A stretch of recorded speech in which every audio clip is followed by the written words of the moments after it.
Let's cover a little control column rebuild. So here's a picture of my control column as it was still installed in the fuselage. And here it is removed from the aircraft. And this is looking from the front of the aircraft towards the aft. And this is the side of the column that you would see if you were sitting in the pilot seat. Now in this picture you can see the universal joint at the bottom that connects to the yoke itself, and in the top is the pulley where the aileron cable goes through, and you can see a ball in the aileron cable that is held in place with cotter pins.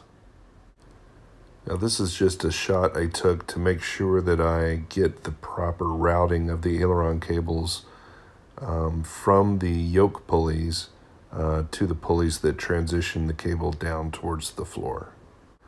After removing the universal joints and the aileron cable pulleys, there are these bushings, and I had to pull those bushings out so that I could clean and powder coat the control column. Here's a picture of those bushings after they've been removed. Now where the control column connects to the fuselage, there are also some bearings that had to be pressed out.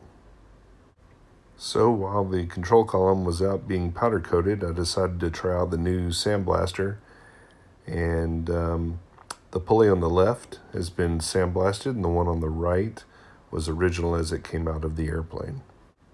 Next, a little coat of primer, and I cleaned up all the bearings, bushings, and universal joints. So this is an interesting thing that I noticed. My control column had the bushings in it that are at the top of this picture. But I had another control column that came with my airplane, and I believe it was out of a straight 108. And it actually had a bearing where the aileron pulley and the universal joint went through. So there were two bearings on either side, not a bushing. So that was an interesting thing. I'm going to keep the bushing. It was what was in there and seemed to work fine. But it's just one of those things that during a restoration or a rebuild that you notice. This is the control column as it got back from powder coating. It looks awesome.